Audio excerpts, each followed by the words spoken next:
අපි කතා කරමින් පවතින්නේ කම්පියුටර් සිස්ටම් කෝස් එකේ පස්වෙනි පාඩම CPU organization and instruction set architecture. මම මේ පාඩම කලිනුත් කතා කළා. කම්පියුටරේ ඉතාම වැදගත්ම උපාංගය වන්නේ කම්පියුටර් process එක. ඒ process එක ඇතුලේ තියෙන ප්‍රධාන component එකක් තමයි CPU එක. ඒ CPU එකේ තමයි instruction run වෙන්නේ. ඒතර ඒ instruction set එකක් අපි ගත්තොත් particular process එකෙන් process එකට මේ instruction set architecture වෙනස් වෙනවා. ඒතර මේ පාඩමේදී ගොඩක් වෙලාට කතා කරන්නේ මේ computer process එක ඇතුලේ හැදිලා තියෙන උපාංග මොනවද? ඒකේ කොහොමද instruction execute වෙන්නේ? මෙන්න මේ හා සම්බන්ධව මේ පාඩම දිවෙන්නේ. ඒතර මට මේ පස්වෙනි පාඩමට introduction එකක් දෙද්දී අමතකුණු කොටසක් තියෙනවා.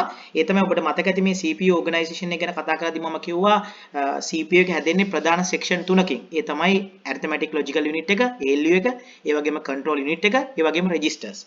මේ registers වල ක්‍රියාකාරීත්වය තමයි data store කරන එක. ඇත්ත වශයෙන්ම ඔයගොල්ලෝ මේ හතරවෙනි පාඩමේ ඉගෙන ගන්නවා combinational circuits සහ sequential logic circuits කියලා. අර තුන්වෙනි පාඩමේ වා ඉගෙනගත්තු logic gates පාවිච්චි කරලා හදන ඉලෙක්ට්‍රොනික උපාංග දෙකක්. ඒතර combinational circuits කියලා කියන්නේ උදාහරණයක් වශයෙන් full adder, half adder, multiplexer, decoder වගේ processing අවයව. sequential logic කියලා කියන්නේ data store කරන අවයව. අපි ඒවට කියනවා මූලිකව flip flops කියලා.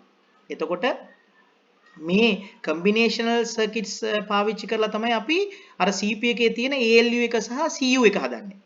ඒ වගේම මේ sequential logic පාවිච්චි කරලා තමයි අපි flip flop හදන්නේ. එතකොට ඕගොල්ලන්ට මේ පස්වෙනි lesson එකට එද්දී මේ පස්වෙනි lesson එක හතරවෙනි lesson එකට සම්බන්ධතාවයක් ඇති කරගන්න පුළුවන්. ඒ තමයි processor chip එක හැදෙන මූලික උපාංගය වන්නේ CPU එක. ඒ CPU එක හැදෙන මූලික උපාංග තුන වන්නේ control unit එක, arithmetic logical unit එක සහ registers. ඕකෙන් control unit එක සහ arithmetic logical unit එක කියන කොටස් දෙකේදීම processing ක්‍රියාවලියක් තමයි සිද්ධ වෙන්නේ. ඒ processing ක්‍රියාවලිය සිද්ධ කිරීම සඳහා අපි පාවිච්චි කරන circuits වලට අපි කියන්නේ combinational circuits කියලා.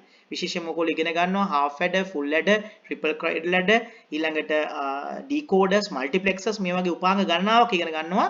ඒවා හදලා තියෙන්නේ logic gates වලින්. අර ඔයගොල්ලෝ ඉගෙන ගන්න AND, OR, NAND, ඊළඟට XOR මේ වගේ gates එකතු කරලා තමයි මේ combinational circuits හදන්නේ. ඒ combinational circuits වලින් තමයි ඒතර control unit එක සහ ALU එක හදන්නේ. ඒ වගේම අර මේ gates වලින් හදන තව උපාංග වර්ගයක් තියෙනවා. ඒවට කියනවා sequential logic කියලා. නැත්නම් ඔයගොල්ලෝ ඉස්සරහට ඉගෙන ගනි flip flop කියලා જાතියක්. අන්නේ flip flop වලින් තමයි අපි හදන්නේ අර registers කියන ඒවා.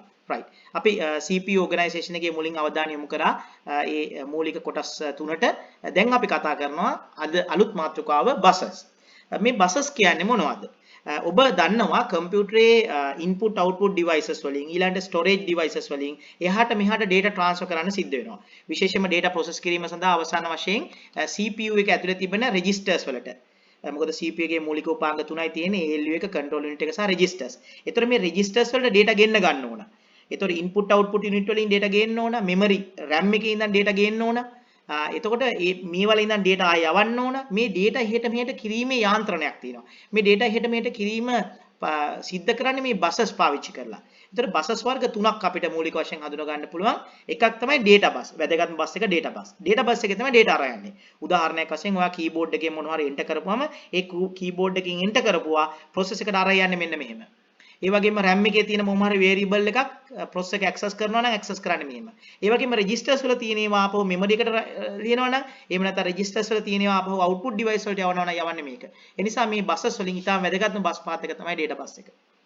ඊළඟට registers වලට data වුණාම memory එකෙන් data ගෙන්න ගන්න data bus එක තිබුණාට memory කොහෙන්ද මේක ගේන්නේ? memory අපි කොටස් වලට බෙදනවා.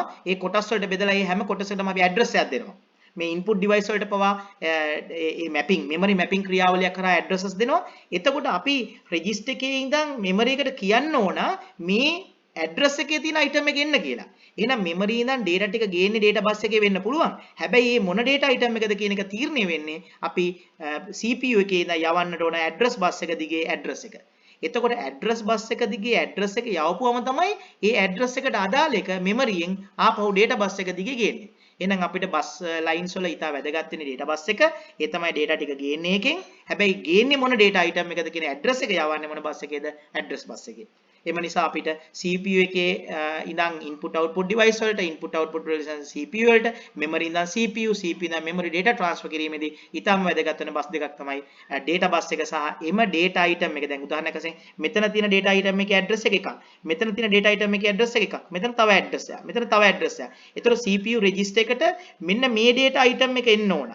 ඒතර ඒක ගෙන්න ගන්න නම් අපි මෙතන ඇඩ්‍රස් එක යවන්න ඕනේ. ඒතර මේ ඇඩ්‍රස් එකට අදාළ data item එක තමයි ගෙන්න ගන්න. ඊළඟට data item එක ගෙන්න ගැනීමේදී දැන් එවන්න. දැන් එපා. මෙන්න මේ විදිහට අපිට control information යවන්න වෙනවා. එතකොට ඇඩ්‍රස් එක යවුව පළියෙම data ගෙන්න ගන්න නැහැ. ඇඩ්‍රස් එක යවලා එතන memory controller විසින් ඒ අදාළ flag එක control flag එක දැන් එවන්න කියලා කිව්වහම තමයි එවන්නේ. එතකොට මේ data යවන ක්‍රියාවලිය ඇඩ්‍රස් එක දැනගත්තට ඒකේ තියෙන data item එක ගෙන්න ගත්තට බෑ. ඒක ගෙන්න ගන්නවද නැද්ද කියන එක control කරන්න ඕනේ. දැන් එවන්න. දැන් එපා.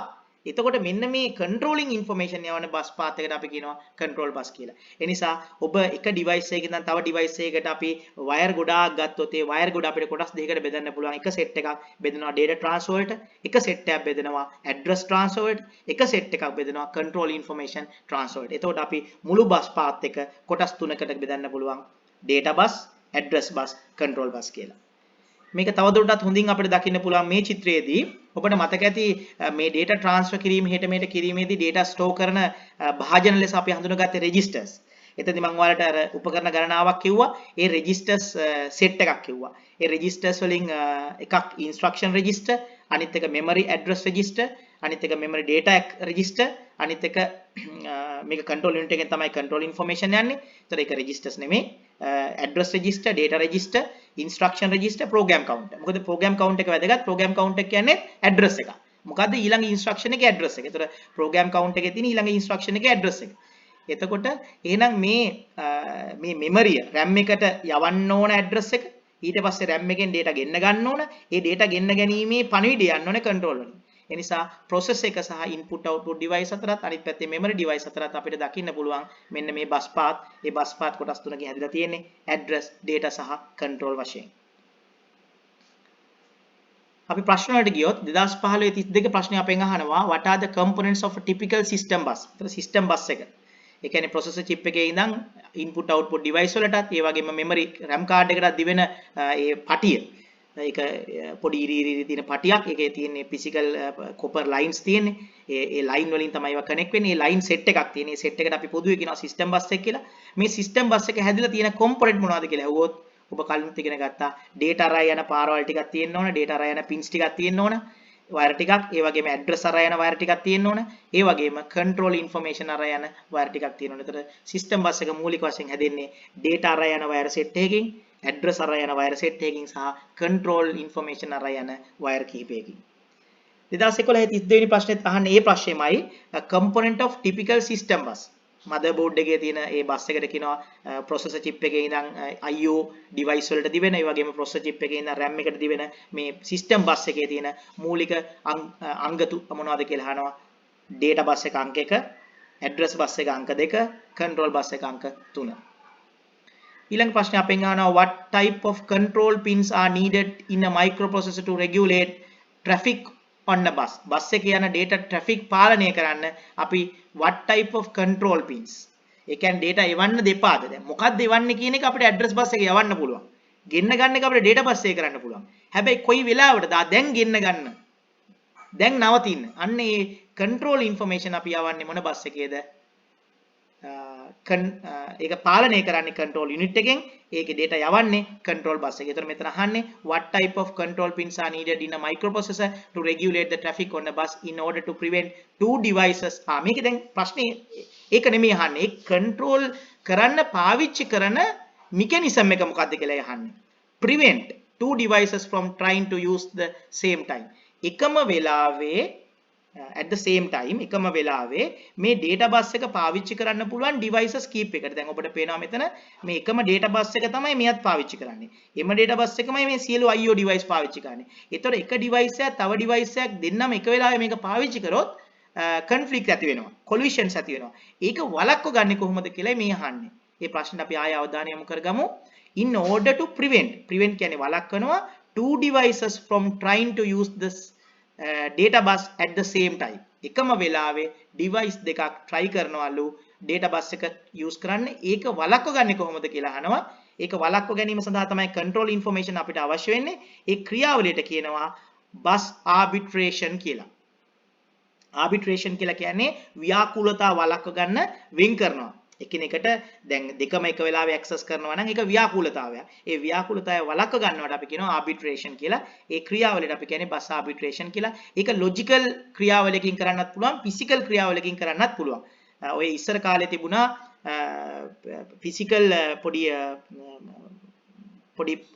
කොම්පොනන්ට්ස් ගහන්න පුළුවන් හાર્ඩ්වෙයාර් ජම්පර්ස් කියලා කියනවා. මේ ජම්පර්ස් කියලා જાතියක් තිබුණා. ඒවා ගහලා අපිට පුළුවන් ඒක ආබිට්‍රේෂන් පාලනය කරන්න ෆිසිකලි. ඒ වගේම ඔය ස්කසී කියලා ඔයාලා ඉස්සරහට ඉගෙන ගනි උපාංග තියෙනවා. මේ උපාංග වල ෆිසිකල් ඇඩ්‍රස් එක අපිට භෞතිකව ඇඩ්ජස්ට් කරන්න පුළුවන්. මේක 1 මේක 2 මේක 3 කියලා. ඒ විදිහට මේ ප්‍රමුඛතාවය. එතකොට මේ අංගෝපාංග වලට ඒ ප්‍රමුඛතාවයක් හම්බ වෙනවා. මේ ප්‍රමුඛතාවයට තමයි data transmit වෙන්නේ. එතකොට ෆිසිකල් සහ ලොජිකල් ආකාර වලට අපිට පුළුවන් මේක කන්ට්‍රෝල් කරන්න. ඒ ක්‍රියාවලියට අපි කියනවා බස් ආබිට්‍රේෂන් කියලා. අපි 2019 30 වෙනි පස්සට ගියොත් what type of control pins are needed in a microprocessor to regulate the traffic on a bus. අර ප්‍රශ්නේ මම කලින් අහන්නේ to regulate the traffic on a bus. Bus එක data bus එකක් ගොඩක් අය share කරනවා. ඒතර ඒ share කරද්දී ඒගොල්ලෝ අතර conflicts ඇති වෙන්න පුළුවන්. මේ conflict regulate කරන්නේ කොහොමද කියලා ඇහුවොත් regulate කරන්න පාවිච්චි කරන්නේ control bus එක. හැබැයි ඒක කරන technology එක මොකක්ද කියලා අහනවා. In order to prevent two devices from trying to use the same time කියලා කියනවා. ඒතර උත්තරය ආයෙත් bus arbitration.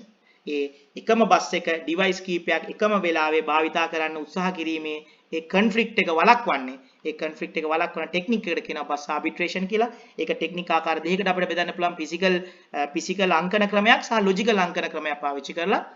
ඉස්සර ගොඩක් වෙලාට භාවිතා කරේ physical අංකන ක්‍රම. ඊට පසු කාලෙනව ගොඩක් වෙලාට දැන් භාවිතා කරන්නේ logical අංකන ක්‍රම. උදාහරණයක් වශයෙන් SCSI cables වල ගොඩාක් devices එකට connect කරන්න පුළුවන් බස් එකට.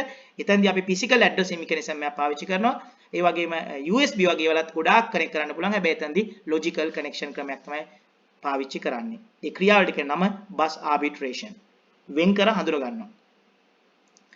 2011 33 ප්‍රශ්නයට අපි ගියොත් which of the following statement is correct about central processing unit CPU ක සම්බන්ධ සත්‍ය වන්නේ A ALU control unit memory and memory are principal parts of the typical CPU. එතන පොඩි ප්‍රශ්නයක් මතුවෙනවා memory කිව්වහම මේ අදහස් කරන්නේ RAM එක නම් ඒක වැරදි. memory කියලා අදහස් කරන්නේ registers නම් හරි. කොහොමුණත් අපි සාමාන්‍ය memory කියන්නේ registers වලට memory කියන්නේ RAM එකට. ඒ කියන්නේ primary memory වලට. එම නිසා මේක වැරදි.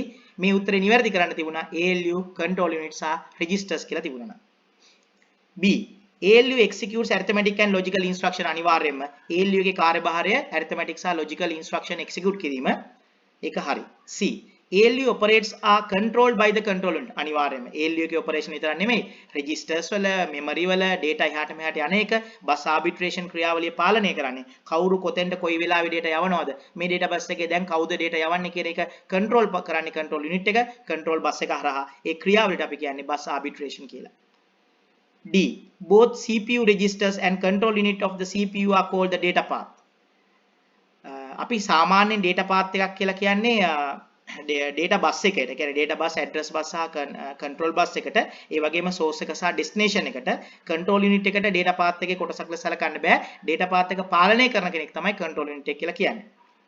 registers සලකන්න පුළුවන්, memory සලකන්න පුළුවන්. ඒතකොට registers buses සහ memory. ඒ ටික තමයි අපිට data path කියලා සලකන්න වෙන්නේ. කියන්නේ processor එක ඇතුලේ data store කරලා තියෙන registers වල RAM එකේ memory එකේ data තියෙනවා. මේ දෙක connect කරන එක තමයි buses වෙන්නේ. එතකොට registers memory සහ buses අපිට සලකන්න පුළුවන් data path ලෙස. ඒක පාලනය කරන control unit එක data path එකක් වෙන්නේ. ඒක controller කෙනෙක්. ඒක traffic OIC කෙනෙක්.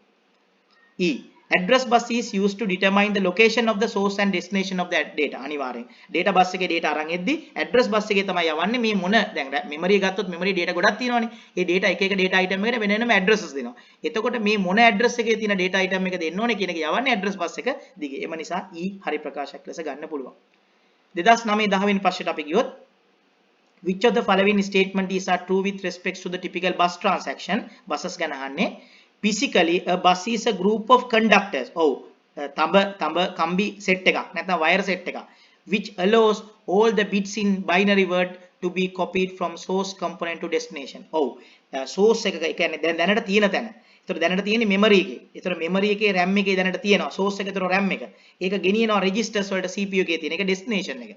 ඒතර source එකේ ඉඳන් destination එකට data අරන් යන pin set එකක් නැත්නම් කම්බි set එකක් conductors.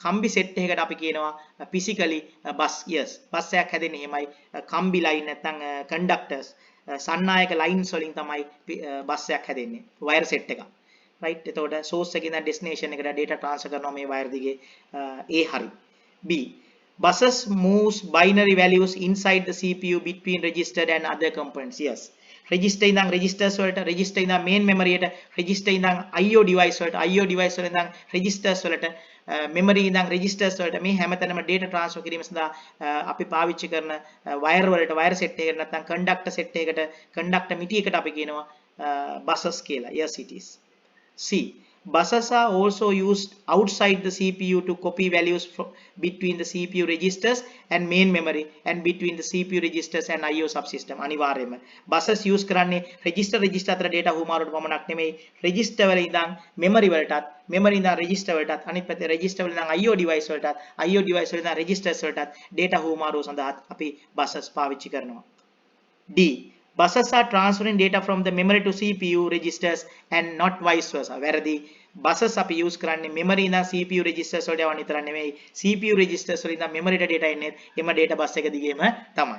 එම නිසා data bus එක හෝ address bus එක හෝ data හෝ address යවනවා නම් ඒ යවන්නේ දෙපැත්තටම යවනවා vice versa. not vice versa කියන එක වැරදි. memory ඉඳන් CPU register වලටත් CPU register ඉඳන් memory කියන දෙපැත්තටම both side vice versa විරුද්ධ පැත්තටත් යවනවා not vice versa කියන එක වැරදි. එම නිසා D වැරදි. E. Buses are transferring data from IO reads writes from peripheral devices අනිවාර්යෙන්. IO device වලින් නම් CPU register වලට CPU register වලින් IO device වලට data read write කිරීම සඳහා data යවන්නේ buses හරහා. ඒ අපි කතා කරේ buses පිළිබඳ විශේෂයෙන්ම CPU register වලින් නම් memory යටත් ඒ වගේම CPU register ඉඳන් input output වලටත් data යවන්නේ මෙන්න මේ line wire set හරහා මේ wire set වලින් ප්‍රධානම එක data අරගෙන යන data bus. ඒතර මොන data item එකද කියන address එක අරන් එන address bus එක. දැන් එවන්න දැන් නවත්තන්න කියන control information අරන් යන control bus එක මෙතනදී අපිට වැදගත් වෙනවා.